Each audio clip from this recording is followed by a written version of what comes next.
words they assail.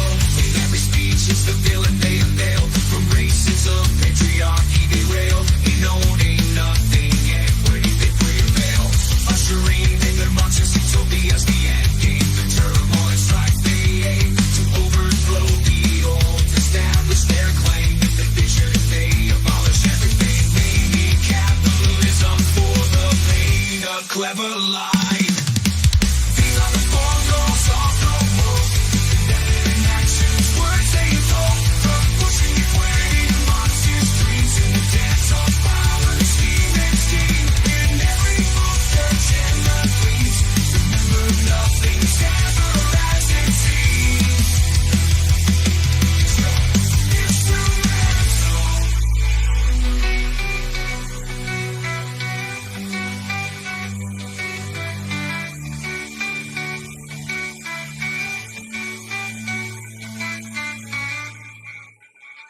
Gain power, destabilize, bring capitalism into the Marxist utopia. That's what they want, that's what they want. Abolish capitalism. These are the four goals of the woke. Embedded in actions, words they invoke. From pushing equality to Marxist dreams in the dance of power, scheme and scheme. In every move, search and the themes. Remember, nothing's ever as it seems.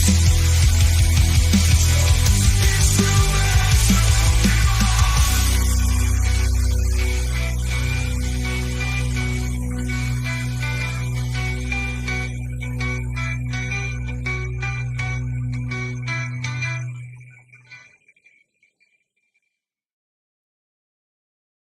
Well, and this is something that you and I were getting into it, and others were getting into it with us on X earlier today. One of the Krasensteins came at me because I had thrown up this tweet that just said, why don't I write a book about how to defeat communism, and maybe Joshua Lysick, we're just like, messing around. And then all of a sudden, one of the Krasenstein brothers comes at me, and those guys are lovable little scamps. I don't even really reply to them very often. But when I have an opportunity to talk about the book and the pre-sale, suddenly they've fallen right into my trap. And so we get to say, well, communism doesn't exist anymore because now they're playing a Mott and Bailey game of saying, well, if you're not a card-carrying member of the Communist Party, you're probably not a communist, are you? And see, that's what happened in the first Red Scare. The first Red Scare, which really was over 100 years ago at this point, that's what they actually tried to do, was bring up actual members of the Communist Party. But that's not what they do now, Joshua, is it? No. And we attack this objection or this concern, or perhaps this throwaway rejection of the premise of the book. We bring this up in chapter 1 itself. Because it's not communism, because we didn't use the word. We didn't call it communism. We called it something else. Ha, ha, ha, ha, ha, ha. They always do this. It's not just the Krasenstein characters and those on the far left. It's also, let's call them the Reagan right, be they self-styled neocons or what have you. The people who believe that communism is over and done with and the far left was dispensed with the fall of the Soviet Union, late 80s, early 90s, and that kind of collapse, that slowly then all at once experience that the Soviet Union suffered. And so the left was defeated, global peace, global order, freedom and prosperity. Communism is not a threat anymore. Obviously, look at the Communist Party USA. They never win anything. They're kind of a joke. They're the left. They're the sort of the left wing answer to the Libertarian Party. Even less than their 3% every 4 years, like former President Trump said. But what we point out is communists are chameleons. They change their appearance. They change their shade of red in order to be what they need to be. But every time they advance the interests of unhumanity. And unhumans is, by the way, a verb. First and foremost, it's a verb. It means to deprive someone of their rights to humanity. It's a way of depriving someone of what it means to be a person, to be an individual. And this is what intersectionality and critical theory does, is it unhumans each of us. So it's cultural Marxism. Dr. Karlin Boroshenko calls it gain-of-function Marxism, where they've changed it from being about socioeconomics to being about culture, race, sexuality, various membership in these different groups. And so they say, okay, if you're a straight white male, then you are part of that group. And so that's your identity. It's a group identity. So you have been unhuman. All that is unique about your own lived experience is annihilated, and you become nothing more than a group. And that's why you see preferential hiring practices now. That's why you see open discrimination. That's why it's okay to be white is considered hate speech to the unhumans, is because it's re-granting humanity to white people, which they fundamentally reject. This is something that the atomization project of the unhumans achieves. Stay tuned. More Joshua Lysek. We're going to explain the news, not just give you the news here at Human Events Daily.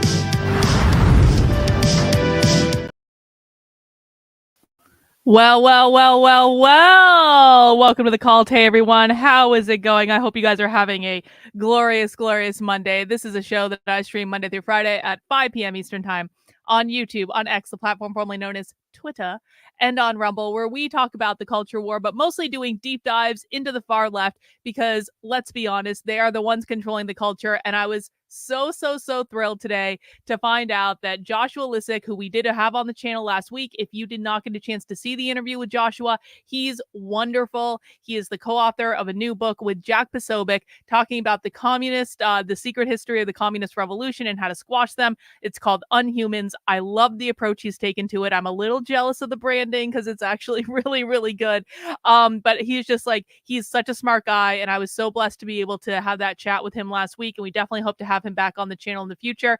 But I was really kind of shocked and surprised that he mentioned gain of function Marxism on the show with Jack today, which is awesome because people need to understand this. Now, listen, if you are not yet sure what gain of function Marxism is, what I want you to do is head over to my Substack. That is going to be Carlyn, KARLYN.substack.com. And you can actually, I put the clip of Joshua giving the shout out right there. And this article has actually got a couple things in it. Hang on, let me just get my little ticker banner across the bottom. There we go. And this article has got a couple things in it. Why is my camera frozen? There I am. Okay, I'm working now. We're cooking with gas. Okay. And, it basically does a little brief overview of what gain of function Marxism is, but it also has the link to the original article I wrote about that. Also, the original stream where we coined that term. And I don't care what Logan Lansing says. We coined that term. That term is ours. James and Logan don't get to claim this one. All right.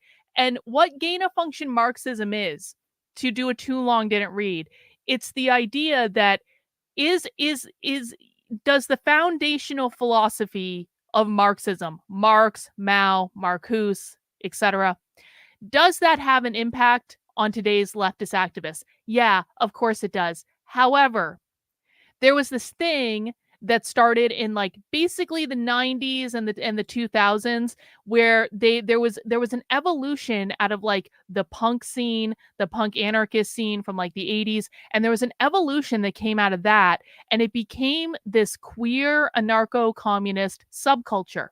This is one of those weird things that if you don't track the actual individuals on the left, you never hear about it. Now, I had heard about this from people like Emmy O'Brien and Sophie Lewis, who are two of our favorite abolish the family socialists. And those are the people that you're going to hear about this stuff from, because those are the most extreme leftists, the most extreme radical revolutionary leftists that exist on the internet. But if you're not actually listening to the radicals talk and present their ideas and communicate among each other, you might never hear about this anarcho-communist subculture that's going on. And what they're doing in that is they're writing communiques, they're writing zines, they're writing basically philosophical papers that is, of course, influenced by the foundational literature, Marx, Mao, Marcuse, Foucault, Hegel, all the other ones.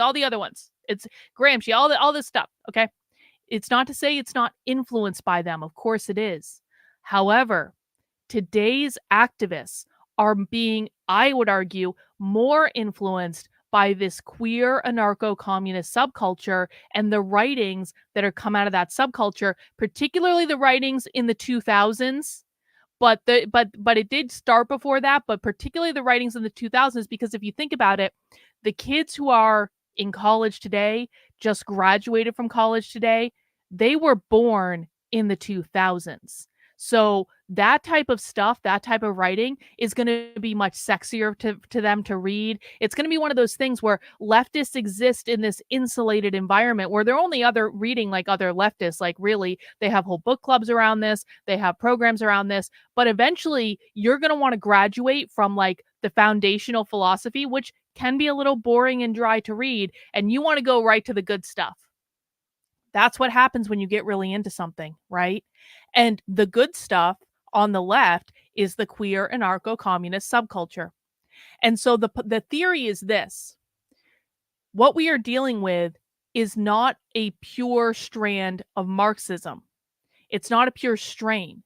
At some point, there was a mutation, and that mutation was caused by the queer anarcho-communist subculture. And if you do not understand the existence of that mutation, you do not understand today's leftist activists. You only have half of the picture. And if you only have half the picture, you don't understand your full enemy. So that is what gain of function Marxism is. You can find out more information about that on the Substack. I really want people to understand this. I've got a couple podcasts coming out this week where I'm reading queer anarcho-communist literature. We're going to be doing deep dives into that in the Inner Circle podcast. Excuse me, which is my members only podcast over on the Substack and all that. Well, no, you're not following. You're not following. You're not following. I need you to track with me. What you're talking about, this is foundational literature. This is not queer anarcho-communist subculture. So all you can name any philosopher you want. Marcuse, Foucault, Freire, name any of them. That is not queer anarcho-communist subculture. That is a completely different thing, okay? And we have to start acknowledging it as a different thing, and we have to start acknowledging the impact, specifically the impact, I think, in the 2000s that this has had on today's activists. So again, it's not to say this is not the new left. Marcuse, Foucault, and Freire is not the new left. That's the old left, bro. That's old. That's fucking decades old. The new left is the queer anarcho-communists. That's the new left. And those are people that you are not going to read about in academic journals. Those are the people that's probably not going to be taught in college classes. This is stuff that you only know about if you are actually in this anarcho-communist subculture. That's what we're talking about. Hey, thanks, MacB. 16 days till Juneteenth. Yeah, we're definitely looking forward to that. Let's see. Chapo Trap House was a huge influence on young people in the early 2000s. They were huge in pushing narco-communism. Never heard of them, but we definitely have to look them up now. Taking a screenshot of that. I know Human Centipede is taking notes. Let's see. Is Vosh a queer Marxist? No, Vosh is a grifter. Guys, you're not going to see queer Marxists have giant YouTube channels. Like Vosh is a grifter. Not only is Vosh not a queer Marxist, Vosh is barely even like your kind of run of the mill, like tradition, like the real communists that we interact with would not claim Vosh. I can be sure of that. Yeah, exactly. So that's where you can find all over on the Substack. And of course, I did link my interview with Joshua there as well. Of course, that's also on the YouTube channel, on the Rumble channel, all that stuff. I really recommend people take the time to watch this interview. It was a wonderful interview. I was so happy he spent some time with us. Hopefully he'll be back in the future. But it was really, really insightful. And I definitely recommend checking out the new book. It's available for pre-order now. There's a link from the Substack. It has Human Centipede's seal of approval. He actually got to read an advanced copy of it, and he says it's good. And so I trust Human Centipede, man. Human Centipede is Stony Baloney over on Twitter. He's been interacting with Jack and Joshua quite a bit and actually getting some talking points out there. And I just want to give a shout out to people who think that you can't make a difference with like one Twitter account if it doesn't have a ton of followers. Human Centipede, who again goes by Stony Baloney over on Twitter, Stony Baloney has been interacting with Jack Posobiec, getting Jack Posobiec to retweet him to his 2 million followers. Stony Baloney got Jack Posobiec to retweet the Mary Nardini gang. Like, that's a big effing deal. Stony Baloney, just by replying in Jack Posobiec's feed strategically, got Jack Posobiec to at least look at what the Mary Nardini gang said. That's actually more than James Lindsay's ever done. Retweeted out to his 2 million followers. That's what needs to happen, guys. And that was one person with a Twitter account that was just being strategic. He's the one that kind of what has been in Joshua's replies. I mean, I think that, you know, Stony Baloney is one of the reasons that Joshua agreed to come on the show in the first place. He's doing a great job. And so you can get a lot out there, even if you're just an anonymous Twitter account with a couple of followers, you know, strategically replying to people, putting the information out there, because what we need people to do, and it's not just about promoting my content, by the way, although that's certainly nice, and I'm not going to complain about that, but it's really about making sure people see these things and start getting introduced to these ideas, because by and large, these ideas have been completely ignored by the conservative right, and this is why they do not understand the left. And Stony Baloney is doing an awesome job. And so just, you know, shout out to him. Well done. And everyone can do it. And this is why we have to work together, guys. Like, we have to work together to get this stuff out there, because God knows, unless, like, I think with people like Joshua, and even Jack Posobiec, maybe to a lesser extent, but like, I really just think they haven't had the information put in front of them in this way. And Joshua's super smart about a lot of things, but I think in terms of like, we are the only ones that are really starting to look into the queer anarcho-communist subculture and digging into their writings. And we're already seeing so many parallels with what they're saying and the trainings that we watch on the left. And it's really kind of helping me. And I'd already connected a lot of the dots, and I know a lot of you had connected a lot of the dots as well, but it's helping us to even have a fuller picture of like, what is actually going on and what is driving this, because it is not pure Marxist philosophy. It's just not. It's not pure Mao's Little Red Book. It's just not. It's not pure Marcuse. It's not pure Foucault. It's not pure Freire. It's not pure any of these things. That's not to say those things aren't influential, but the mutated strand is what we're dealing with now. And if we don't listen to this, and if we don't pay attention to this, then we are not going to be able to understand what the left is doing and why they're doing it. So you can find that over on the Substack right now. Again, that is Carlyn, KARLYN.substack.com. And if you want to support the work I'm doing, and actually, we're going to be doing at least 2 supporter exclusive spy streams this week, and both of them are on Wednesday. And I'm not happy about it. I think I'm gonna have to change the supporter Zoom call, because one of them is during the supporter Zoom call. Space Jack, you're still, this is what happens. Space Jack, we need you to listen. Okay, Space Jack, this is a pop quiz just for Space Jack. I want Space Jack to name 5 titles of queer anarcho subculture literature. Go. Because Space Jack, and if you're gonna come into my chat and question me, you're gonna come with receipts, bro. You're gonna come into my chat and question me. I want you to list right now 5 titles of queer anarcho-communist subculture literature, and let's see what you know. Because if you can't do that, you have absolutely no business saying that this all comes from Marcuse, because it doesn't. So we'll wait. We'll wait.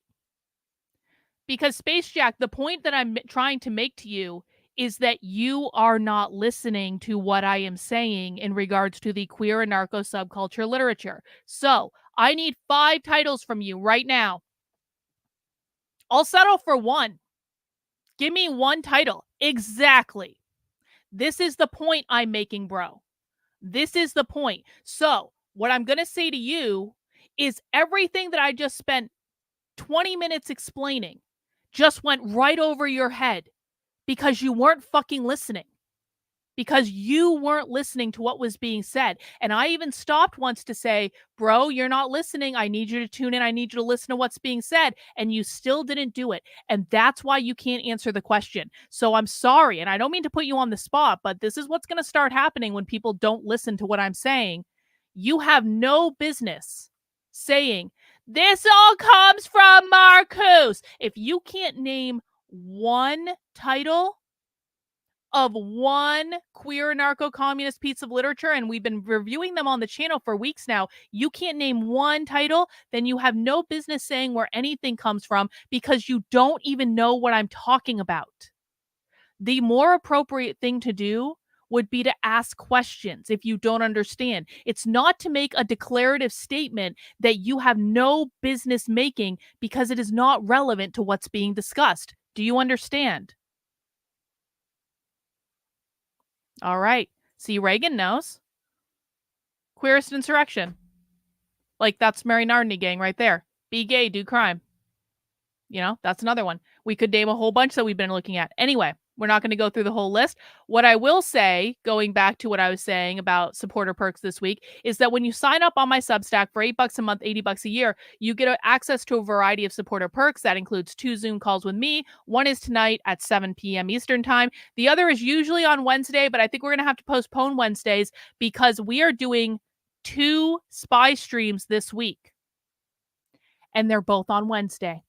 And there's nothing I can do about that because Spy Stream is when we go inside a live woke training and I record it and I broadcast it to my supporters only because it's live and we're getting the recording and we're seeing what's going on. We're basically a fly in the wall on these trainings. And so there's going to be more information coming out about that. But in order to get access to that, you do need to be a supporter of my work. If you are a supporter on the main Substack, which is carlin.substack.com, on locals, on Patreon, on Twitter subscribers, on YouTube channel membership, you will get a link that will give you access to those spy streams. And I apologize for both of them being on Wednesday, but it's just the way it goes, okay? I have no control over other people's schedule, and they both look good. One of them is taxpayer funded, and I'm not going to tell you what the other one is right now because I don't want to give it away. Because if we give out way too much information, someone might figure out what we're going to and alert the event presenter. And then I have to go do a whole other thing where we have to obfuscate them and all this stuff. So we keep it a secret, but just trust me,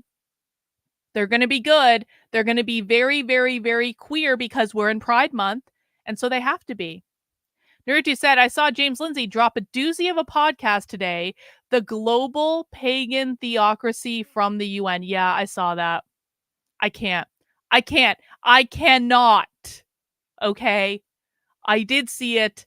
I don't feel like dealing with James Lindsay right now. Although, we're giving James a little bit of a reprieve right now. Like, I want him lulled into a false sense of comfort. We're not done with him yet. We just have other stuff to do right now. And sometimes James Lindsay does not actually have to be the center of attention. But don't you worry, James. We're going to get back to you. We're not done with you yet, bro. Yep, we did invite James to movie night. We are doing movie night in my supporter Discord every Sunday at 8 p.m. Eastern time. And this week we will be watching Eyes Wide Shut. I had to beg Jennifer to do the Gnostic sex cult movie, also because Eyes Wide Shut is just like a great movie in general. But we will be watching Eyes Wide Shut. It is Gnostic sex cult movie night on Sunday, and we decided to invite James. So we'll see if he comes. Another thing I want to let you know, guys, is we will be doing, Big Tech and I are going to continue to do Watch Party Wednesday. We will be continuing with part 2 of the Century of the Self on Wednesday at 9 p.m.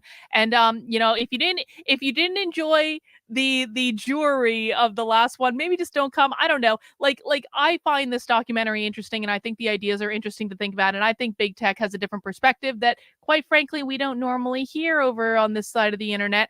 And so if you want to come, then come to the watch party, see part 2 of Century of the Self. You can get caught up with our part 1 watch party. It only took us 3.5 hours to watch an hour-long movie. So that worked out pretty well. And hopefully we can lure Big Tech out of the shadow realm this time. Yeah, Wednesday is going to be a long day for streaming. So probably Wednesday, the deal on Wednesday is going to be, we're going to be doing a spy stream in the afternoon, round about 1 o'clock. We're going to be doing another spy stream in the evening, round about 6 o'clock. And then at 9 p.m. is going to be the only public stream of the day. So really important to get signed up over on the Substack. Again, carlin.substack.com, $8 a month, $80 a year. That will get you access to both of those spy streams. And we got some other spy streams coming up too. We're going to have a big old communist conference coming up is it next week? Jesus Christ. It's next week, I think. It's the week. It's right before I go to AFPAC. And so we got some more spy streams coming up. It's going to be great. And I appreciate the support you guys are giving me on that. Okay. I need to do one thing very quickly. in that my sound is messed up in my headphones, and I don't know why that is. I need to turn my sound off and turn it back on. That is going to briefly screw up the video on the stream, but I promise it'll be worth it because I won't be driven crazy by bad sound the whole time. Hang on, bear with me. I'm just turning it off and turning it back on. It's going to be fine.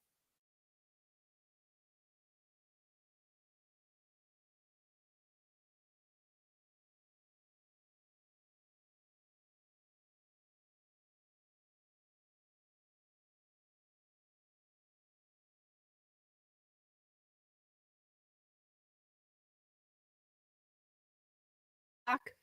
Am I back? I think my sound's back. I think my sound's back. Excellent. Excellent. Did I see Constantine Kissin arguing with Brianna Gage? Yes, yes, I did. Yeah. Yeah. That was something. That was something. That was something. Yes, AFPAC is Nick Fuentes' event. Yep.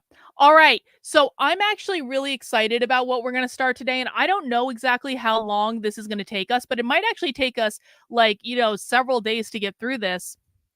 Benjamin Boyce. Now, Benjamin Boyce may not be the biggest fan of me right now because Benjamin Boyce is a big fan of James Lindsay, and I don't blame him for that. I don't blame him for taking James Lindsay's side in this whole feud. I really don't. But regardless of if Benjamin Boyce is currently a fan of me or not, I am a big fan of Benjamin Boyce. I think he does an awesome job. I don't have a bad thing to say about the guy.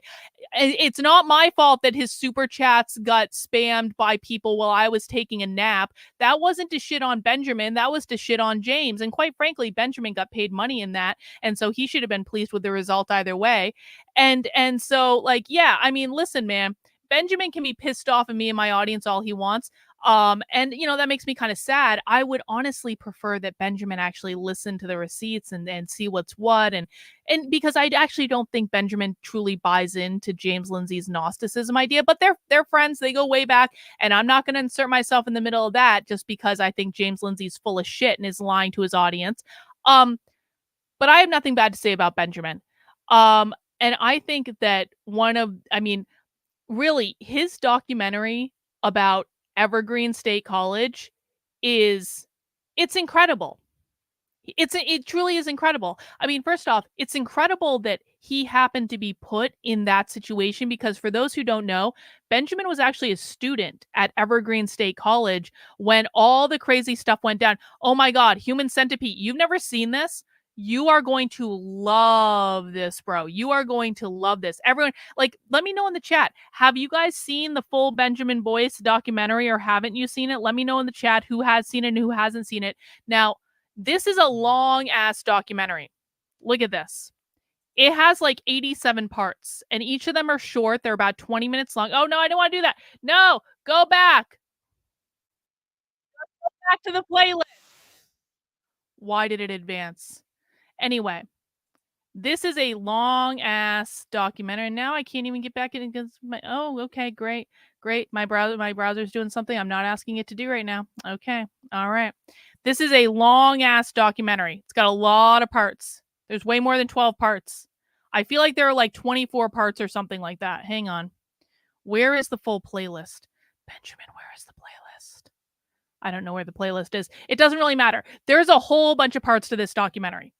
They're each about 20 minutes long. It looks like a whole lot of you haven't seen it. Some of you have, some of you haven't.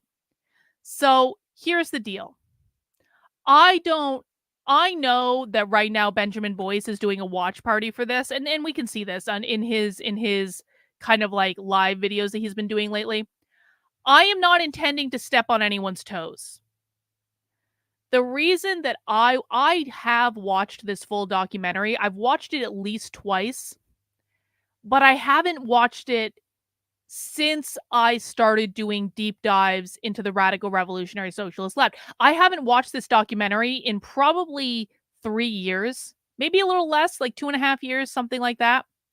And so since I started doing these deep dives into the far left, my perspective on the left has completely not completely shifted. It hasn't completely shifted, but I feel like it's gotten much more fine-tuned. I feel like I have a much more in-depth understanding of the left. I feel like my audience has a more in-depth understanding of the left.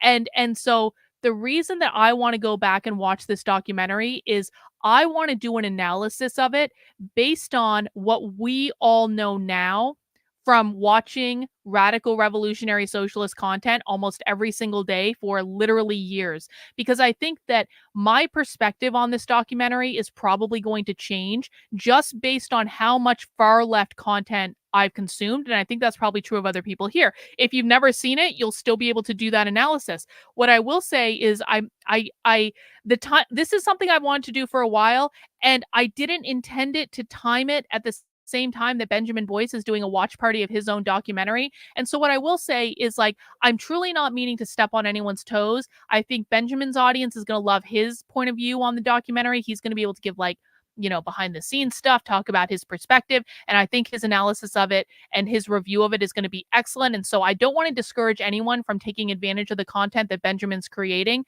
I just want to be able to watch this and analyze it from the perspective of, we have been living in the land of far left activism for years now. And I think that's going to influence how we see this, because all of this happened back in like 2017. And if you're not familiar with the Evergreen story, it's a doozy. Basically, the students at Evergreen State College, and this is a far left, like, radical college out in Washington, took over essentially the campus. They decolonized the campus. And Benjamin happened to be a student there when this happened. Brett Weinstein was a professor there when this happened. And this made national news when this happened, because this was just like so crazy. And Benjamin has just done a wonderful job of, like, extremely thoroughly documenting the whole thing. And so I want to go back and watch it with that perspective.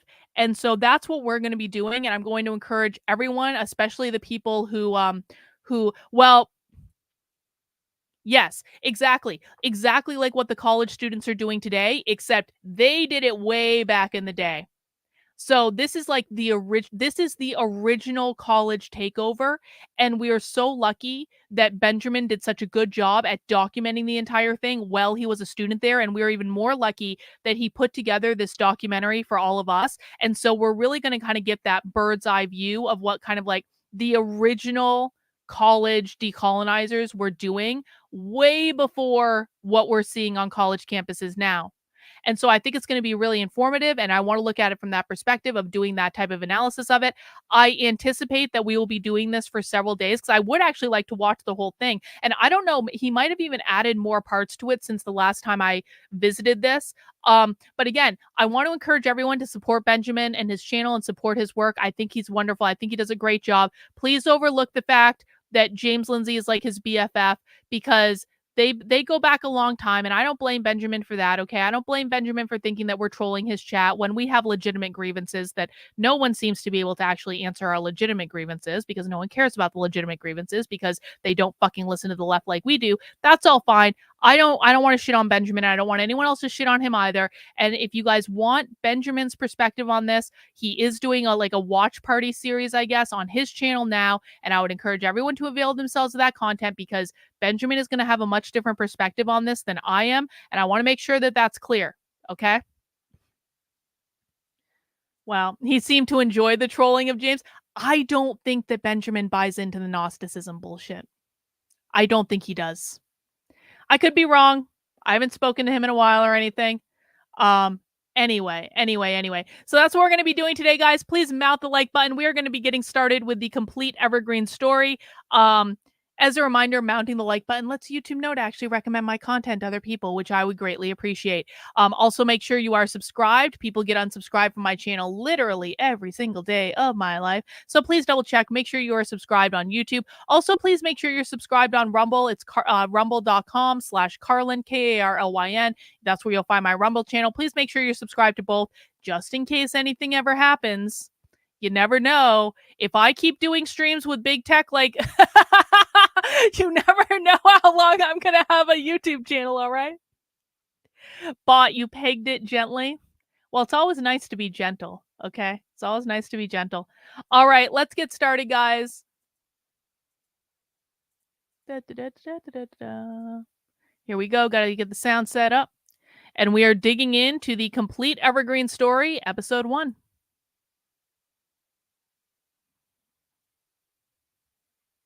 to continue to be the kind of a college that's going to attract people who really want to get on an intellectual binge, who are looking for jobs, yes, but a place where we develop the mind and develop critical minds, because I think that critical minds can go any place in the world.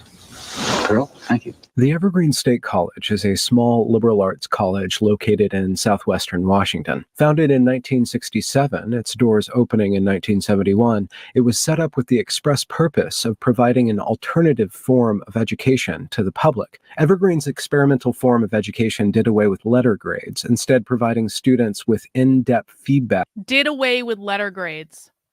I'm working on a piece for my Speak Socialist Substack right now, which is speaksocialist.substack.com. I'm working on this idea of like, how do you go from individualism to collectivism? Like, how do you shift an entire society from individualism to collectivism? And one of the things I've been thinking about is, of course, we know that the far left hates hierarchies. They hate anything in which something is ranked ahead of something else. And so, like, look at this. 40 seconds into the video, Evergreen State College was formed to get rid of they got rid of letter grades at their formation. Letter grades promote meritocracy. Letter grades promote a hierarchy. An A is better than a B, and so therefore that's a hierarchy, right? They just did away with all that from the start. And this is something that we're seeing echoed in public schools. There are public schools that are doing this stuff, that are just getting rid of grades. Everything's going to pass or fail. And so that's one of the things, like, if you want to pull a society from individualism, which is of course grounded in meritocracy, like individual merit, you have to get rid of those things that signify individual merit. That's why everyone gets a trophy. Exactly. Yeah, that's why far left radical revolutionary teachers like Jesse Hagopian, who teaches at Garfield High School in Seattle, Washington, doesn't like standardized testing. This is why a lot of colleges got rid of standardized testing. Through narrative evaluations. Also, Evergreen structures classes around interdisciplinary models, where, for example, 3 teachers from an array of disciplines, such as history, poetry, and biology, can teach a single course that lasts for an entire year, immersing the student in a variety of disciplines and giving them the opportunity and tools to incorporate diverse schools of thought into a cohesive whole. Evergreen quick became known as something of an oddity in Washington state. While its spirit of quirkiness combined with its penchant for social progressivism, political action, and activism. What word might we use to describe Evergreen State College? What singular word might we use to describe Evergreen State College? One word. Hint, we're going to be hearing a lot about it this month. What word might we use to describe Evergreen State College? It's not Marxist, not socialist. No. Not woke. No. Not woke, not socialist, not Marxist. No. Well, retarded is a good guess, human centipede. Not what I'm going for. Yes! Liquid marble! Liquid marble! Liquid marble gets the gold star today. Queer. Evergreen State College, since its inception, was queer. Queer. Maldi, did you say that? Did I not see it? Did you say that? I don't see it. I don't see you answering that to the question in the chat. Queer is to push back against the normal, the legitimate, the dominant. It's to push back against anything that's normal in society, what they call, normativity. Normativity, of course, is code for capitalism. Mary Nardi Gang tells us that queer liberation is the annihilation of capitalism. I'm not seeing anyone else say queer before Liquid Marble said queer in the chat. So if you guys said it, I'm literally scrolling back through the chat right now. I'm not seeing anyone else say that in relation to the question. So if you thought in your head Evergreen State College is queer and that was your first answer, you don't need me. You don't need my congratulations. Just give yourself a pat on the back. It's cool, man. Oh, they're trolling. Okay. activism and the occasional riot never quite won it the achievement of the bad boy of Washington colleges, it did certainly become known as the scruffy, somewhat orgiastic, and unbathed mottled sheep of the lot. This perception, though not unwarranted, was not always entirely fair. Evergreen science and humanities departments, well, they don't have departments, but whatever, have been known to produce individuals keenly suited to graduate programs, these students having gained valuable experience in both independent and group projects. In the spring of 2017, a series of protests live-streamed by the students launched Evergreen into the national eye, setting in stark relief the contentions in higher education between academics focused on classical education and those who center education on social justice. These two camps came to dramatic blows when Brett Weinstein, a professor of evolutionary biology, was protested outside his class by students who accused him of being racist. Their evidence derived from a series of emails he had written to question the methods and suggestions of the college's Equity Council, who had been working hard at the behest of the college president, George Bridges, to redesign the college's function around notions of diversity and equality The of canoe outcomes. meeting. Brett Weinstein was the first stop in a week-long series of protests, which culminated in students taking over the library and administration building, taking the senior administration hostage, and issuing a list of demands just as lengthy as they were self-contradicting. Oh, they issued a list of demands, do you say? Socialists always issue a list of demands. All of this was live streamed onto the internet, and the aftermath resulted in the college shutting down for several days and moving its graduation ceremony 1 hour north. Since these events, the college has seen a dramatic drop in enrollment and is now often referenced by journalists and public intellectuals whenever similar protests start up on other campuses. I myself graduated from Evergreen 2 weeks after the protests and have worked over the past 2 years to show the public what was going on behind the scenes. And now I'm ready to present to you, in a distilled fashion, everything that I've discovered during this research. The next few videos, which will form, I hope, the capstone of my entire expose, will be based on the events of May 2017. But I will be going forward and backward from there to provide context for what's actually going on, and hopefully to show you guys not only what happened. Not only is Benjamin Boyce an alum, Benjamin Boyce had a job, I think, on campus of just recording stuff. He was on the AV team at campus. And so he really did have an insider view of everything that was going on literally while it was happening. But possibly what caused what happened to happen. So without further ado, here's the complete Evergreen story.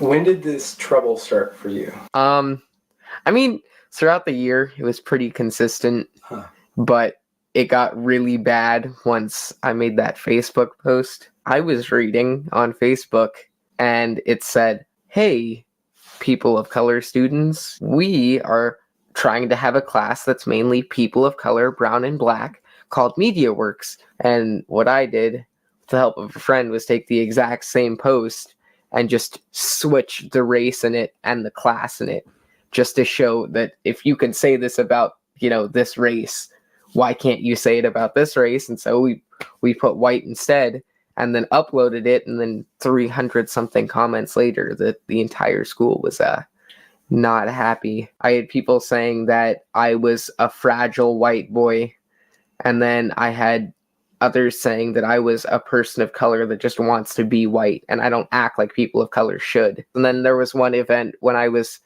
in the greenery, and someone came up, stuck the hands on the table, got this far from my face, and started yelling at me. And they were asking, "Are you going to stop being disrespectful?" And I asked, and I said, "Well, what do you mean by disrespectful?" And their response was, "Are you going to stop being disrespectful?" And I'm like, "I need you to tell me what you mean by that." And they were yelling. I was calm throughout the entire thing. And when they wouldn't respond, I'm like, "Then no, I won't stop being disrespectful because you won't answer." I went to the police after that, though. What did you do there? I just told them the events that happened, and I said, went to the police. What have we learned from the campus protests that have been happening recently about what the protesters do when you start involving the police. And by the way, I'm not saying that this student was wrong to go to the police, because like if you're getting threats from other people, you should absolutely, if you are an individual and you are getting threats from other people, you should 100% go to the police. I'm not saying that he was wrong to do that. What I am saying is that when a college calls the police on these protesters hate the police more than almost anything, and it will absolutely lead to an escalation on the part of the protesters. And so that's not a reason necessarily not to do it, because there are just some situations in which you have to call the police. But what you do need to know, you should go into it with eyes wide open and know that unless you absolutely have to, the police are literally just going to make things worse. That is exactly what happened at Columbia. The campus protest at Columbia quadrupled in size the day after they called the police, and then things got even worse, when probably what they should have done is just ignore it. As long as all the students were sitting on the lawn with their tents and chanting their chants, just ignore it. Don't give them any attention. Just let it go away. And the students probably would have just like gone away after like a week or so of that if they had just not been getting any attention. Going to the police betrays the comrades. Exactly. This was the person who was yelling at me. This is what was happening. And then what happened after was the other students were called in. This was after we left, and they had to go in and, give their confessions. Mm-hmm. And they like to say they were detained, but on one of the students' Facebook page, there's a video of what happened there, and at no point was there any detainment. It was a group of what looked like 30 students inside of police services hanging out. And one of the students that supposedly was detained and wasn't allowed to use the restroom or leave was walking freely about in the lobby, just chatting it up with people. So yeah, to pretty much sum that up, a person of color who felt threatened by other people of color made a complaint, and it turned into one of the biggest reasons to start this big movement. I think it was around the next week when the call to the goddamn police was the thing that escalated the whole fucking thing. And again, I'm not saying that student shouldn't have called the police, because if you're personally threatened, you should. But it was that moment that escalated the entire thing. When there was meetings where students got together, it started out with discussions about what are the problems that people have on campus, and then how can we really qualify which claims are just emotional and which claims are really going on, so that we can figure out what issues we can specifically target. And there was another meeting where Keawe came in. He had some written statement about collectivism that I wish I could have heard, but students didn't want to hear it. And he was basically told to leave after a few words were spoken. And then there was an email that came out from Wendy that invited people to go to this meeting to discuss what happened through Facebook. So I decided to go because I wanted to see if it had anything to do with Brett. This isn't directed at any professors or anything? Well, there's some staff and faculty who have also done and said anti-Black things, like the whole email chain with Brett, the science faculty. Have you read it yourself? Are you sure what I've read excerpts of it because my class is actually making a documentary that has that in it. Who's your professor? Naima. I have a phrase called Black girl in the wilderness, right? Sort of to describe this profound isolation we feel as these sort of unruly, loudmouth women with like the wrong hair and a lot of attitude, and a rabid dedication in our work towards education as an actually liberatory practice. Oh. Day of absence, day of presence is a education as a liberatory practice. So the professor on campus that was one of the people riling all the students up is teaching about education as a liberatory practice. What does liberatory mean in this context? How is she using education? To liberate from what?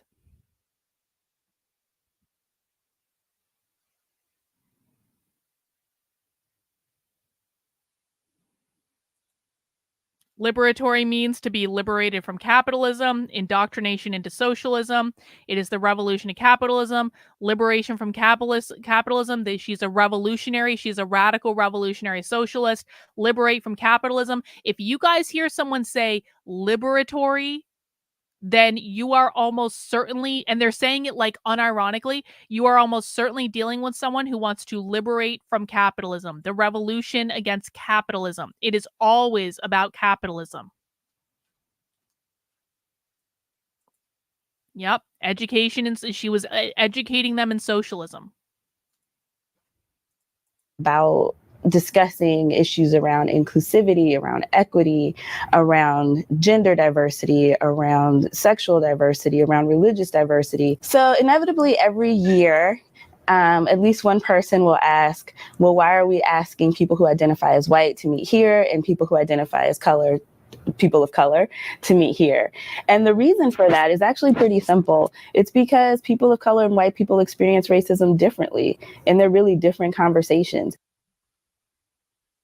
We are having people of color stay on campus, and we are encouraging white staff, faculty, and students to go off campus in order to make the space at Evergreen more centered around people of color. Throughout the years, they have never encouraged a race to leave. It's always been voluntary. And then on top of that, socially, it was not voluntary, because if you chose not to leave or you chose to abstain from the event, you were called a racist and then, insulted just like Brett was. Was it an ask or a tell?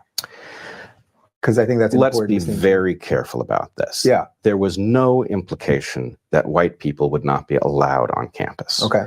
There was, however, the implication, when this finally was described, the implication was that white allies would be off campus. And therefore, there was the implication that if you were white and you showed up on campus, that you were therefore not an ally. And that is the thing that pushed me to respond. And what I said was, there is all the difference in the world between a population absenting themselves from a shared space and a population telling another population to go away. Mm-hmm. And my point was, speech has to be free on a college campus, and that everybody has to be free to be there. I thought that the point was so clear that it couldn't really be missed.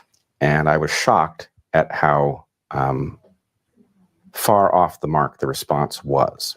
So I just want to make sure people understand what happened. There was traditionally a day on Evergreen's campus where Black students would just leave the campus, and it's called a day of absence or whatever. So the whole point of it is that you understand the contributions that Black students and students of color make, and faculty of color and all that stuff, when they just don't show up anymore, and then their absence is felt on campus. Okay, that's actually kind of an interesting point to make. Nothing wrong with that. What they did this year, in this particular year, was they said, this year we're going to do it different. Black students are going to stay on campus and everyone else has to go. And so it fundamentally changed the nature of what was going on. Basically, they were saying that we're creating a safe space for Black students on campus, and if you are white, GTFO, you are not welcome here. Does everyone understand that? And after that, there was a meeting about trying to figure out what the next steps were going to be. There was one student that stood up during the meeting and said that all the things that are going on campus are not amounting to anything, and that things had to start changing quicker. And so they told the room that they were going to go start a do shit committee, and that was going to be in the other room. Anybody that wanted to do shit could join the do shit committee. That's when students brought up Weinstein's name. And then, in sort of just a moment's decision, they decided to protest Weinstein's class the next day. Monday happens, and I'm in class, and I've definitely got a lot of anxiety. I'm just like, oh God, this could break out at any moment. People are starting to get really weird at our school. Monday happened and everything was fine. I was like, okay, maybe it's all in my head. Everything's fine. And then Tuesday hit, and we get split up between different floors to do a activity. And my group happened to be the largest, and we were on the 3rd floor. And I had stayed in the classroom because there was one group meeting there. And then what were you talking about? We were actually talking about defining words. So we were talking about what we were talking about, or making sure that we knew what we were saying. At that moment, a group came in and they lined up against the front of the room and they just stared at us. I start seeing students coming in with flyers. Well, and hang they're on, asking for where Trendlin. Brett. Hang on. Trendlin says, and this is a fair point, these kinds of situations make it seem as though it was an anti-white event. And as a general rule, I don't allow that term on the channel, but I'm allowing it this time, but no one get carried away with it. I think this is why most conservatives feel that way. But the thing of it is, Trendlin, is like, this is the equivalent back then of watching libs of TikTok and believing that the people on libs of TikTok are like the true believer activists. Right? I mean, these are college students, right? And it's like some of them are true believers and some of them are not. And some of them know exactly what they're doing and some of them don't. And I think it's one of those things where if you don't look at it in the fuller context and you don't look at all the messaging these students are receiving around this, then it can be really easy to simplify it and say they just hate all white people. But like, even if you look at the makeup of the students, there were white people involved in this. So it's not, it's one of those situations where they love white people that agree with them. They love white people who agree with them politically. They will use white people who agree with them politically. They hate white people who disagree with them. On the same token, they love black people who agree with them politically. They hate black people who disagree with them. They've already said it. Like, black people are expected to behave in a certain way. You are expected to be on their team if you are a person of color. And if you're not a person of color, then you are a race traitor, effectively. So I think it's one of those things where it's like, you can take the surface level answer, but the surface level answer isn't actually the correct one. It's just the surface level answer. And exactly, everyday therapist, the point is allyship. The point is identifying with the comrades. The point is creating their collective culture. It's excommunicating anyone that disagrees with it. And I think and this is one of the reasons I wanted to watch this, because I wanted to listen to the references to race specifically. And I wanted to like see how they were presenting it, because I haven't watched this since we started the whole whiteness is capitalism thing. It is. And my heart dropped. I was like immediately like, oh my gosh, it's happening. This kid that I knew came in the room and handed me this Brett's email. And he told me that Brett was a racist and that I should read the email. And he was like really flustered and like really amped up. And he put them on all of our desks. And the people that I was in the discussion with, we were like, what is this? We had no idea what was going on. I got up and I started running down the stairs to go find him. And there was a huge group of people coming upstairs. At first, I thought I completely ran into somebody until I kind of realized that they actually like sidestepped and got in front of me on purpose. And I kind of went, oh, I'm sorry. And this person was like, where are you going? What are you doing? Like, why are you leaving so fast? And got really aggressive. And I was like, I'm just going downstairs. I have a bunch of classmates downstairs. I'm going downstairs. The crowd had cornered Brett into the corner of the hallway and were really crowding in on him. First, they started trying to shut down my ability to speak, and then they started chanting stuff that was actually literally written on a page for them. We come here as students against campus racism and against anti-blackness on campus. And we would like to reach out to students of color and humanities as well as sciences that we are here to support. We want to dismantle anti-black extremism. How many times do we see protesters reading off of scripts or repeating back after someone else has repeated it to them? Why are they doing this? Pop quiz. Why are they all just reading off the same script? What are they doing? Is it because they're too dumb to memorize? Yeah, this is like chanting. Why are they doing this? To show solidarity. They're chanting in solidarity. Chanting as one collective. They chant because they are part of the collective. Solidarity. Solidarity. Be part of the collective. Solidarities. See, isn't it interesting to watch this? We're like 10 minutes into this. They're also amplifying the message. Yup, exactly. No, Eric, this is not correct. Wrong answer, bro. Wrong answer. To show they are one community, collective reinforcement, to keep the message clear. They're part of the collective. Exactly. Exactly. Hive mind. Exactly. These students do not believe in individuality. They believe in the collective. They're part of the hive. solidarity and indoctrination, cult drilling. It's like a ceremony, isn't it? Almost like a religious ceremony.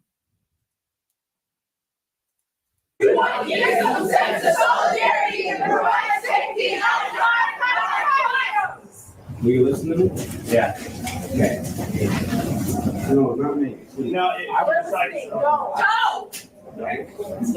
I'm committed to equity. I'm as committed, I believe, as anyone on this campus. I happen to disagree with other folks on this campus about the way there. Okay? But I'm not an unreasonable person. I'm not uninterested. I'm not uninformed about history. I know the implications of these things. I have arrived where I've arrived from a different route. I've arrived there through academic study.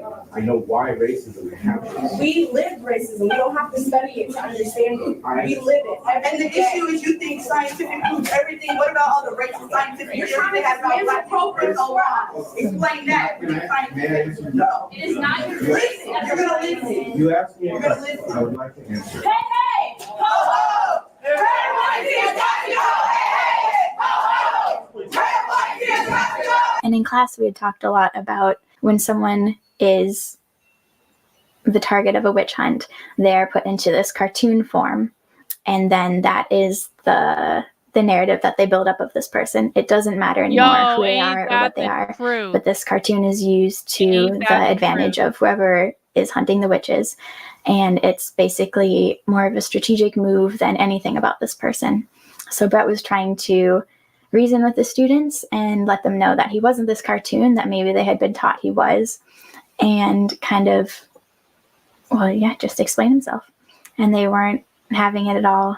Debate means you are trying to win. Dialectic means you are using disagreement to discover what is true. I am not interested in debate. I am interested only in dialectic, which does mean I listen to you and you listen to me. We don't care what terms you want to speak on. This is not about you. I'm talking we are not speaking all about him. On terms of white privilege. This is not a discussion. You have lost that one. I am talking about terms that serve the truth. Those are the terms. Listen, do you understand?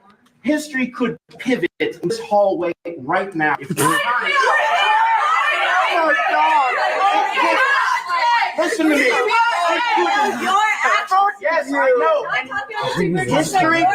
History could pivot in the direction of the values that you are standing here for. Yeah, resign. What? Resign. Not resigning. Okay. If I owe an apology, I will deliver it. Wait, hey. Ho, ho. Red, white, she's got to go. Hey, hey. Ho, ho. Red, white, she's got to go. Hey. At one point, they all kind of just left. And a couple of them were kind of like jumping and dancing around like it just seemed really bizarre, like a carnival type atmosphere, which was just really unsettling. Oh, seriously?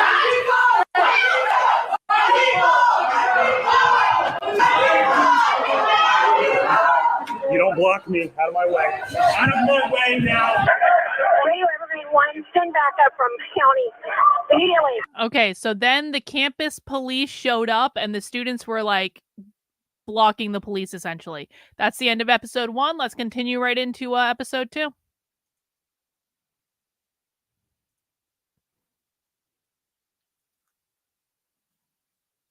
Oh, seriously?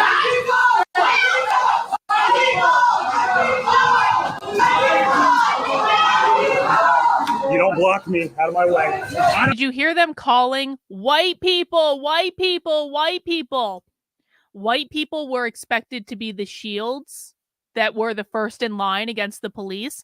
And we saw that at Columbia too. Columbia did exactly the same thing, which is this is part of their progressive stack where they like basically reverse order you on account of your privilege, and that's intended to again level out the hierarchy. So at Columbia, when they were decolonizing that building, the night of the police raid, they told the students that the white students should be in front to block the building from the police. Well, no, in this case, it did actually mean skin color. This is one of those cases where it does, like when they're doing progressive stack, it's all about identity. So what they're saying is that this is the privileged identity structure in like normal society. So they're reversing it in order to eliminate the hierarchy. My way now. Radio Evergreen 1, send back up from county immediately.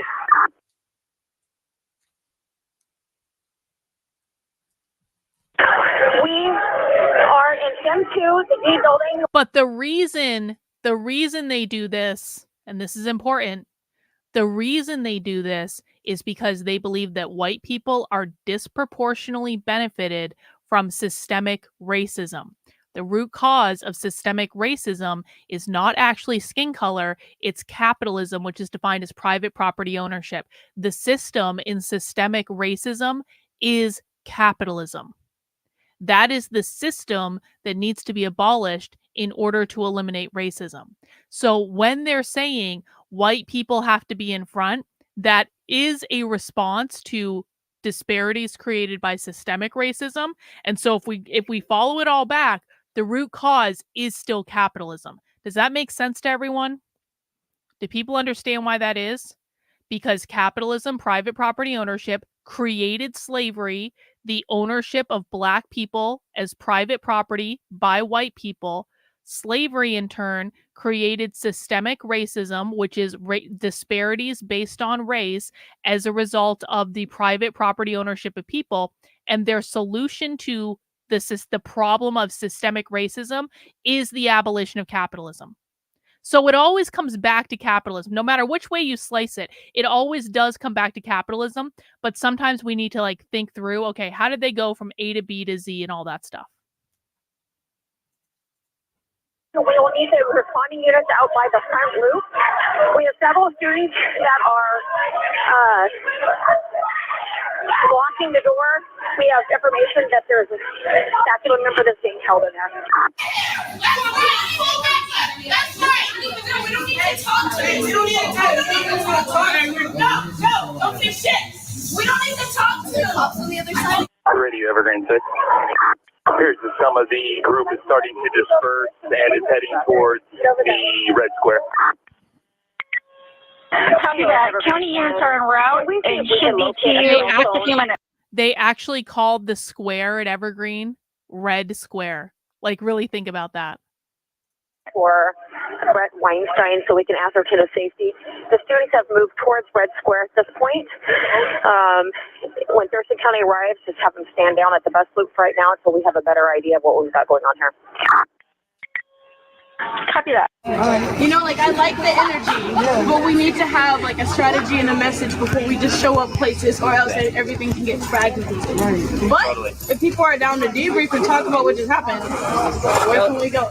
Now, I don't think it would be very difficult at all if people were willing to listen to each other, to sit down and 15 minutes, 20 minutes, maybe an hour, get to understand where each other are coming from. We might not reach agreement about what to do, but there would not be so much misunderstanding about what it is that I'm trying to accomplish, what it is that you folks are trying to accomplish, and I believe it would be valuable. Yeah, I understand that, but also these students are angry. See, the mistake that Brett Weinstein was making here is Brett Weinstein was trying to be a reasonable person. And you have to understand, guys, and this is really, I haven't talked about this in a while. Maybe I probably talk about this more often. If you find yourself the target of a struggle session, and this is true of a struggle session that comes from the left or that comes from the right, because we now live, when was this? This was 7 years ago. We now live in a very different environment than we did 7 years ago, in that we have to deal with woke bullshit from both sides. This didn't used to come from the right. It does now, though, because the right has imitated the left, because the right's like, if they can do it, we can do it too, even though it just shows that they have no principles. But what you need to know is that if you are the target of a struggle session, and it doesn't matter if it's just a struggle session from one or two people in your private life, or you are being targeted by thousands of people online, no matter what, you do not behave like a reasonable person, because they're not interested in it, and you do not bend the knee. You do not give 1 inch. You have no obligation to behave like a reasonable person when you are facing down a mob that wants to control you. And you might think when you're in the middle of a struggle session that that if you just give them what they want and you're just a reasonable person, the pain is going to go away and they're just going to stop and they're going to be reasonable too. The mob is never reasonable. If someone is trying to control you, they don't give a shit about being reasonable. They just want you to do what they want you to do, and they will say whatever they need to do. They will do whatever they need to do. They will support each other in doing it. They will lie about you. They will stab you in the back. They will be completely unreasonable people. And if you are the one behaving like a reasonable person in the face of a mob that is behaving completely unreasonably, you're the one that's going to get run over. And it's incredibly unfair. This is not about what is fair. This is not about what is right. It is incredibly unfair to be on the receiving end of a struggle session. They will try to destroy every part of your life. I have a little bit of experience with this. And the only way that you can make it stop in a real way is to weather the storm, get through the storm, get to the other side. I have been on the receiving end of struggle sessions that have lasted for days. I've been on the receiving end of struggle sessions that have lasted for weeks, months. You could even argue that I was on the receiving end of a struggle session that lasted literally years, every day of my life. But eventually, you will get through to the other side. And if you don't bend the knee and you just keep going, no matter what they say, no matter what they do, no matter how they try to destroy your life, no matter what lies they tell about you, nothing. If you just keep going and keep putting one foot in front of the other, you will get through it eventually, and you will not have given them any power over you, and then nothing they do can hurt you. The minute that you bend the knee or give an inch is the minute that they own you, and they know they own you, and they will do it again. The only way to maintain your sovereignty, to maintain your individualism, to prevent yourself from getting sucked into the Borg, just like them, is to say no and to just have that be your position. And sometimes it sucks, and sometimes you'll feel alone, and sometimes you feel like you have no one there to help you and support you. But it is always better to weather the storm, even if you are the only one saying no and the only one standing up to the mob, because you don't want to give the mob the ability to control you for the rest of your life. And their anger is valid. And here's my email, I will organize with them and schedule. So let me know when you're free to have that discussion, and we will figure something out with the students. Fair enough. It's locked. It's locked. It's locked. Is she in there? She's in there. I saw her go in there. She's ignoring us.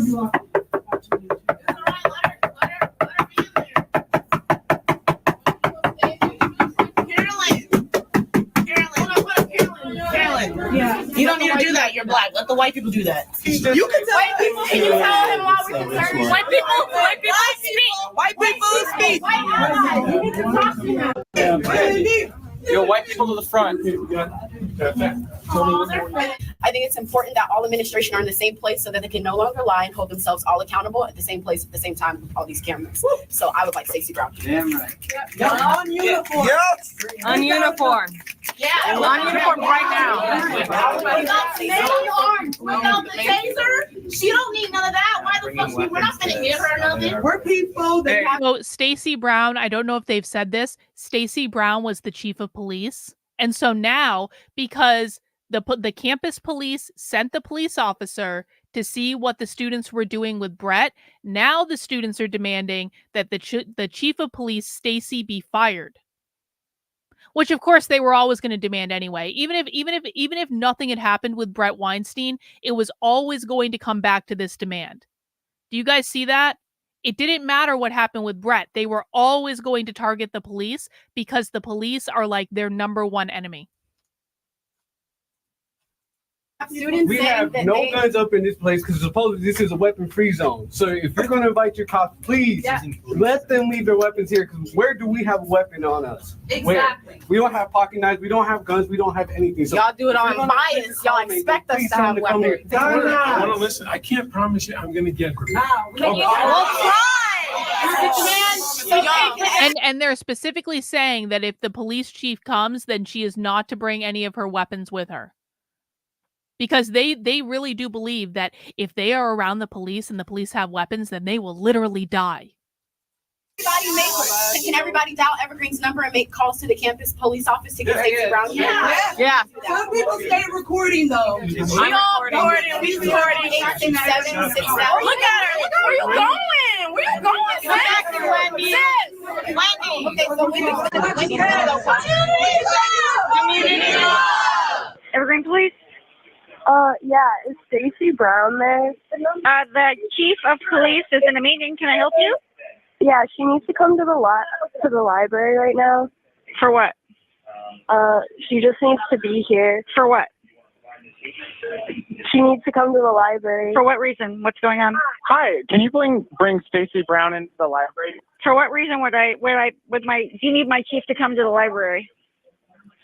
No, Stacey Brown, come to the library. For what reason does the chief need to come to the library? There is a meeting of students with the administration in the library right now. We have not heard of any meeting with the administration. No one has contacted us. Well, there is one right now, and I am informing you about that meeting. Okay, well, when the administration calls us and asks us to come to the meeting, we'll go to that meeting.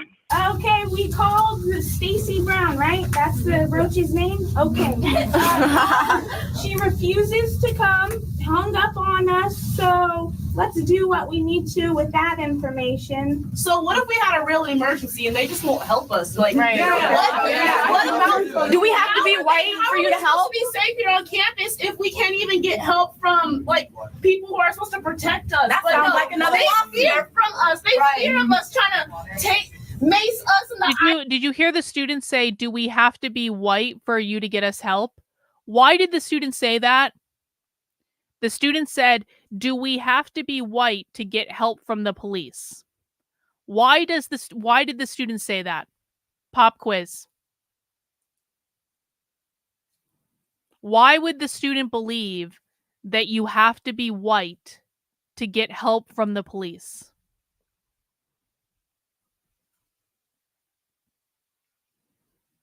Because they believe that the police uphold whiteness? Yup, but more specifically than that, they believe it's dangerous for Black people to be near the police. They believe the cops are the racist managers of private property. Because they believe that that no police. Well, no, that's not exactly it. That's not. They don't actually believe this. By the way, they don't actually believe this. That's not quite on point. They believe that it's dangerous for Black people to be near the police because why? Because the cops were created to capture runaway slaves. Okay, what does that, guys? I need you to dig deeper than this. What does that mean? Why do they believe that the police were only created to help white people? Do not just repeat my talking points verbatim. I want better answers than what I'm seeing. Why do they believe that the police were only created to help white people? Not the correct definition of racial capitalism, human centipede. Why do they believe that the police were only created to help white people? Do not just repeat my talking points. We're going to sit here until you guys get this. Do not just repeat my talking points. Police protect the hierarchy. Yes. Keep going. Because white people own slaves. What does that have to do with the police? Because Black people are the property of capitalists. Okay, now we're cooking. Now we're cooking. What does that have to do with the police? White people are the property owners. What does that have to do with the police? Do not just do this, guys. I will sit here all day until you guys like the answer that if you guys stop and think about this for like 2 seconds, you're going to get to the answer that I want. But we've got to move beyond the repeating of my talking points to every single question, okay? If I'm asking you a different question, I need you to stop and think and actually answer the question, not just repeat my talking points. The police uphold systemic racism. What does that have to do with white people?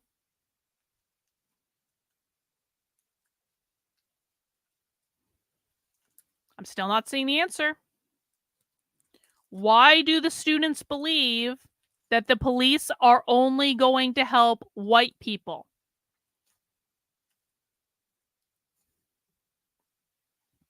Aha, Julian! Thank you. Thank you, thank you, thank you for listening and doing what I asked you to do. Thank you.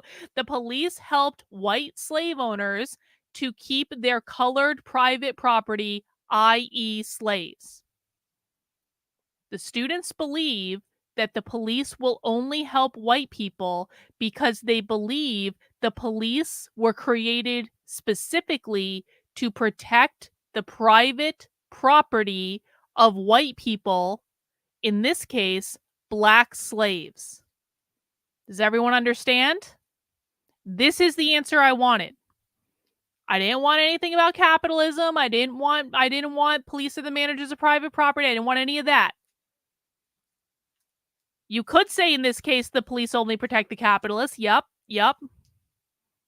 But Julianne got the gold star. She's the one that got the answer. Guys, I'm being serious about this. Like, I understand that you guys can repeat my talking points. And for the new people, it's important that they hear the talking points and they know the talking points and they memorize the talking points just like you all have. I know you can repeat my talking points. I want you to be better than that. I want you to be able to think critically about everything you've learned and to be able to come up with an answer that directly because guys, you can't just, here's what can't happen, guys. You can't go into a school board meeting and go, whiteness means capitalism, whiteness means capitalism, whiteness means, like, it's fine for here and it's fine for the internet and it's fine for memes and stuff like that. But you cannot just go into a school board meeting and say whiteness means capitalism over and over and over again if you don't understand why and you don't understand how to apply the knowledge in different ways. All of you that know my talking points and can repeat my talking points like at the drop of a hat, you have the knowledge. But what I need you to do now, I don't want you to race to be the first person to chat in. I want you to chat in with the best answer for the question that I've asked and the most thoughtful answer for the question that I've asked, not just for the talking points. Does that make sense? You don't win anything by being the first person to chat in, okay?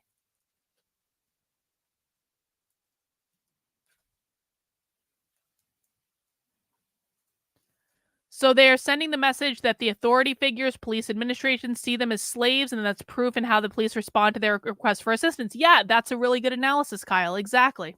Yep.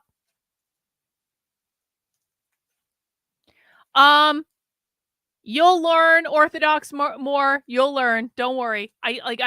You have to learn this stuff in context, but I promise you'll learn if you stick around. And shit for what? For us saying like, hey, Brett, you need to apologize?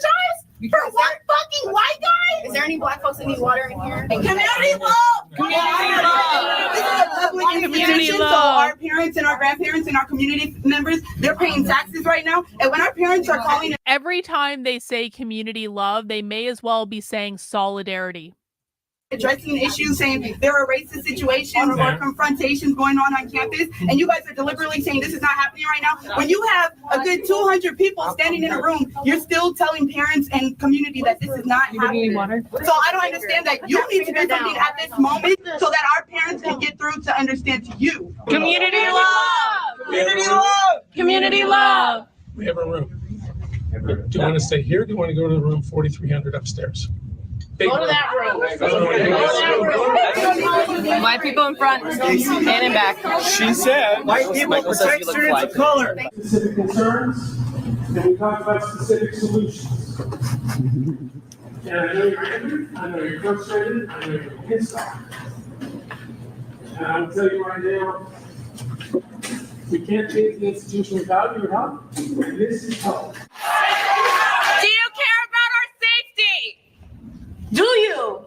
Very much. Okay, so why are the police trying to like fucking mace us and shit for us telling Brett that he needs to apologize? Did they make you? George, it's not the fact that whether they maced us, it's the fact that they brought mace.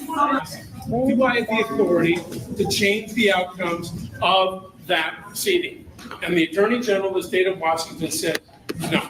Yeah, and the issue is that you're letting other people do it. Put your hand down. That's my problem, George. You keep doing these little hand movements or whatever. Come through.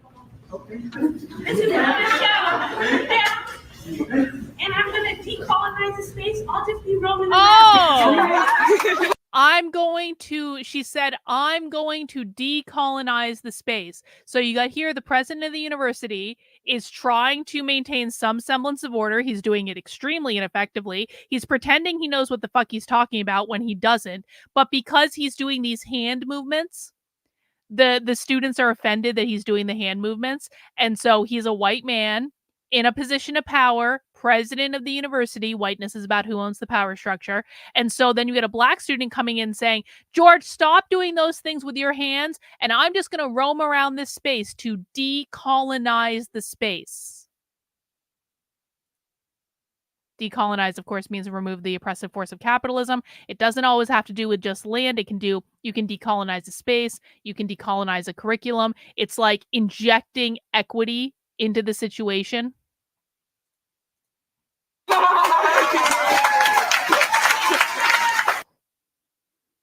What's Laura Loomer doing? I sit with the deans every Tuesday for deans meeting.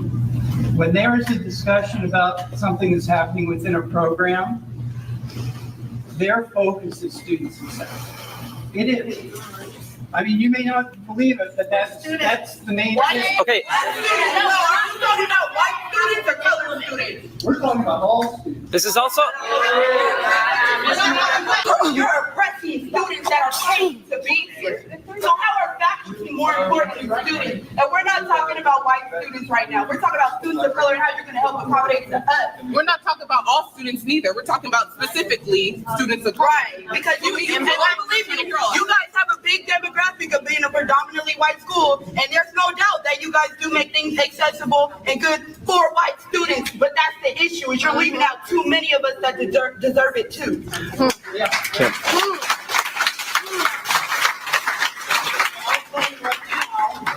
Institutional change is slow here. Oh. Whether it's slow or not, the change is going to happen now. You can see that everybody's ready for it. So slow as in 20 years or so, you still have the ability to make impact today. Why wait another 20 years? It's the level of violation of the contract. We can have discussions, we can talk, but there are no requirements. Well, I think there is a lot of issues with violation of the contract, but I don't know about y'all, but a lot of my emails get ignored. So how can you say you're hearing my story and knowing what's being violated if you won't even listen? But my question is, why do we have faculty that work here that make our students feel uncomfortable and unsafe? Yeah. So y'all here for us. Oh, that just clicked with him. He was just like, hard to do homework when I'm stressing about racism and anti-blackness in classrooms and shit. So how is that prioritizing my education when I have literal panic attacks sometimes, because of this institution? How are you prioritizing it? I think we've had a concerted effort this year to try and get. No, this is not a PR conference. This is not a PR conference. Right, if there's been an effort, we wouldn't be here right now. So let's be real. This effort's going to keep going for years. What effort? No. You can make change. When they walked out, where's the effort? I'm telling you don't talk over me. I'm telling you right now that nothing you have done has made change. None of your efforts have worked. We're here together because none of your efforts have worked. This is the first time, a lot of times, when people get to college where they have to have those conversations, and maybe they've never even verbalized these things before. And so it can get really tricky, and we completely understand that. And we also understand that people are all speaking from their own truth. So when you hear from students, when you hear from your peers, what they're saying about their experience is true for them, and that should never be discounted. So I hold a lot of different kinds of privilege. The two that are probably the most operative in my teaching are the fact that I'm white and I'm cisgender. I am cisgender, Black female, and straight. I am a cisgender, straight woman. I am an immigrant, and getting a green card for me is something that has given me a lot of privilege. I am a cisgendered woman who is white and queer. And By the way, would most of these people be identifying as cisgender today? And I'm going to give you a hint. This person just identified as cisgender and queer. This was 7 years ago. Would this person be identifying as both cisgender and queer today? No. Most of these people would not be identifying as cisgender today. They'd be identifying as non-binary. But that word was around back then, but I don't think, it'll be interesting to see if we actually hear anyone saying the term non-binary in this, but I think that may have come around, like gained popularity after this. They would say they're queer, but they would also probably be non-binary. They would be using they, them pronouns. So we'll have to see if we catch that. Definitely something to look for. The first person in my family to go to college, and I grew up working class, and I am not disabled, and I'm fat. And those are all identities that are important to me. I have a skin color that's different than sort of a lot of people of power, but I'm a male, I'm straight, I'm cis, highly educated. My particular education is in math and physics, which gives me a lot of sort of space to be kind of the scientist doesn't have to worry about social justice, right? Mm-hmm. Science is about the truth. The list of identities for which you might have privilege, I can check off all of them, aside from being a woman. When I walk into the room, I don't know whether it's male privilege, white privilege, overeducated privilege, it's down the whole list, ableism, age. They're I can be helpful for white, cisgender, heteronormative men who are trying to figure out what to do, holding lots of cards of privilege about how to move forward in a meaningful, respectful way with respect to social justice. I don't know if I said my pronouns and I don't remember, and that's my cisgendered privilege showing, so I use she and her pronouns. I hear from fellow white people the sentiment, but we're all human, right? We're all people. And a mentor of mine, Norma Alicia Pino, who used to work here, would often talk about truth versus reality.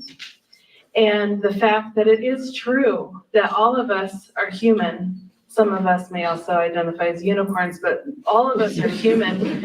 And that the reality is that some humans are treated differently because of systems of oppression.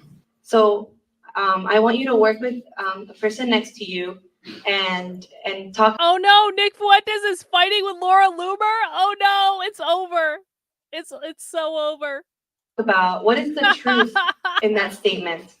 That happened a long time ago, right? Maybe if you want to add it there, that happened a long time ago, you should get over it, right? So, but let's work with that. That happened a long time ago. What is the truth in that? And then what is the reality of this statement? The reality is that our country was founded on the basis of slavery, and there are still so many ingrained social, economic, basically every shared institution that our society has is still so based in racism. So even if you personally don't have a racist sentiment, that doesn't mean you're not contributing to a racist society. Oh, there it is. Damn. There it is. There it is. Even if you don't have a racist sentiment, that doesn't mean you're not contributing to a racist society. There it is. This is the stuff that the right always overlooks when they're talking about whiteness being part of skin color. Has nothing to do with skin color. What does it mean to be contributing to a racist society? That is the crux of what they're talking about. The contribution to a racist society. What does that mean? That means participating in capitalism. Because capitalism, they believe, creates all racial disparities. Capitalism is the thing that creates a racial society. Without capitalism, you don't have racism. Without capitalism, you don't have racial disparities. That's what they believe. You uphold capitalism. You engage in capitalism. Let's listen to that part again. Just because you don't have a racist sentiment doesn't mean you don't support a racist society. So even if you personally don't have a racist sentiment, that doesn't mean you're not contributing to a racist society. Bing. Damn. Damn. Great. That was so great, guys. That was And so we great, are so powerful. encouraging white Stunning, staff, brave. faculty, and students to go off campus in order to make the space at Evergreen more centered around people of color. I believe that we all have values of social justice. I also believe that we don't all have the skills to deal with that. And in particular, when I think about white men, I think about that we are actually trained to not have those skills. So it's such a unique opportunity to come together and spend a couple days and really look more in depth, both at the issues of equity, but also to start developing some of those skills that we're going to carry with us so we can live our lives consistent with our values of social justice. What consequences do faculty members face for making students feel unsafe? What consequences? Because when we make y'all feel unsafe, we get the police and the state troopers and the city police calling us.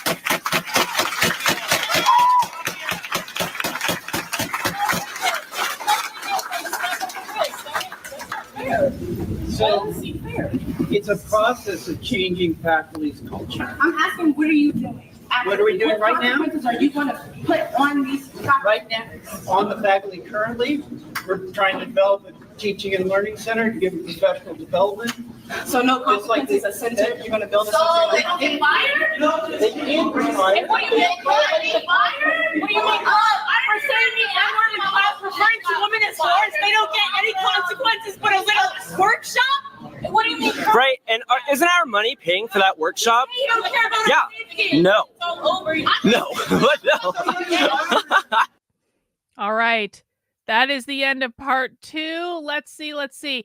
I'm gonna end it there because part 3 is 22 minutes long and we have a community call at 7 p.m. So we don't have time to get into that today. But guys, like we're only 2 episodes into this. And like I think this is already just a really valuable and beneficial exercise for us because we're getting to go back to like the root of when this stuff started showing up in our culture. And isn't it interesting to go back now with the frame of mind that we have to watch this again? I mean, Reagan, I know that you've seen this. You've seen all these episodes at least a couple times. Like, are you guys enjoying this? Are you guys learning a lot? Even for people who haven't seen it before, is this interesting to you? I wouldn't say this is when it started, but it is just one of like, again, Benjamin Boyce did such a wonderful job of documenting it that it might not be like, it wasn't the first incident. The first real incident was at Yale in 2015 when students started yelling at faculty members about like Halloween costumes and stuff. That was actually the first one that I can remember. And I was still working in higher ed at that time. That was the first like big one. But this one is just so well documented that it's just really interesting to go back. Awesome. So you guys are enjoying this. Excellent. So we will be continuing with this tomorrow then. We will pick up on episode 3.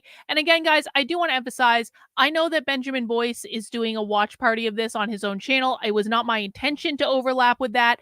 I think that I'm not trying to take Benjamin's thunder in any way. If anything, like this actually isn't like the best time for me to be doing it because he's going to get more viewers on it than I am. But what I will say is that I am watching this from a different perspective than he has, and I think we're watching it from a different perspective.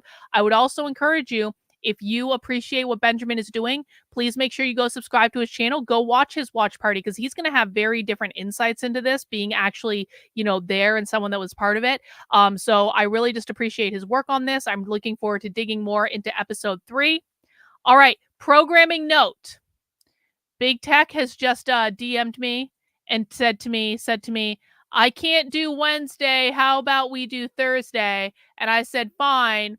So the watch party on Wednesday will now be on Thursday. I just want to make sure everyone knows that because I announced it was Wednesday at the beginning of the stream. I just want to make sure everyone knows it's Thursday, which does free Wednesday up a little bit, which is actually good because we're going to have not 1, but 2 spy streams on Wednesday. We're going to have an afternoon spy stream and we're going to have an evening spy stream. So I don't know if there will be a public stream because of that, because we'll just have to see how the spy streams go. Maybe I'll do a Nitwits episode on Wednesday night or something to make up for like a lack of public stream. But I actually don't tell him this. Don't admit this to him. I kind of like that he couldn't do it on Wednesday because it was already getting to be a bit much with the streaming. And I think that Thursday will be a better day to do it. But no one tell him. You should make him feel guilty or something for changing the schedule. So, and I know that does overlap with writers group, but my choices were Tuesday or Thursday, Sin. I can't do it tomorrow because we have nothing remotely controversial with Joshua. But yeah, no one tell him this is actually better for my don't cone of silence. All right, guys, if you want to join the community call I have starting in about 15 minutes, head over to the Substack, which is Carlyn, KARLYN.substack.com. Sign up for a membership for $8 a month, $80 a year. And then what you need to do is you need to go over to this Unwoke Roundup email. I'm renaming the email just slightly to make it more clear about what days the email covers. Thank you, Bill, for becoming a member of the channel. I really do appreciate it. If you want to support my work over on Substack, if you want to get access to the community call that's starting in just about 15 minutes, head over to the Unwoke Roundup email. And what I need you to do is scroll all the way down the bottom. And underneath this red box, you will find the Zoom links for our 7 p.m. call. You'll find another Zoom link for Thursday. As a reminder, we're coming up on the second Saturday of the month. That means we will be doing a Bitchcraft this weekend, which is Saturday at 3 p.m. It's again an open Zoom where we bitch and we craft right before Socialism Saturday. So you can find the link for that. All sorts of other perks in the Substack. So head over there and join that. And that's where you can come and join the community call at 7 p.m. And I'll be posting the link in locals as well. All right, guys, that's all I have for right now. Please mount the like button on the way out the door. I really do appreciate it. Take care, guys. We'll see you soon. Bye.